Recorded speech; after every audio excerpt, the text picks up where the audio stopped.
ជាការពិតមនុស្សយើងម្នាក់តែងតែចង់បានជីវិតដែលមានន័យ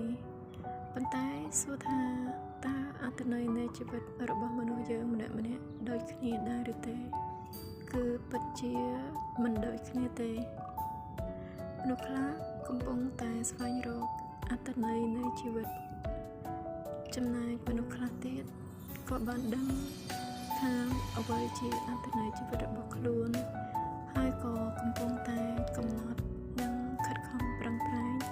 ដើម្បីទទួលបានអត្ថន័យនៃជីវិតចំណែកឯមនុស្សមួយចំនួនទៀតពួកគាត់បានទទួលនៅចំណែកមួយនៃអត្ថន័យជីវិតរបស់ពួកគាត់រួចហើយក៏ប៉ុន្តែបែរជាមើលរំលងក៏ព្រោះថាពេលខ្លះ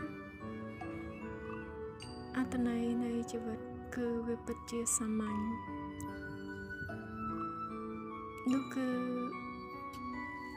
គ្រាន់តែជាពេលវេលាមួយជាទីកន្លែងមួយដែលធ្វើឲ្យយើងអាចបានសម្រេចមានពេលដកដង្ហើមឲ្យបានស្រួលមានពេលអាចមើលឃើញនៅរុក្ខជាតិធម្មជាតិ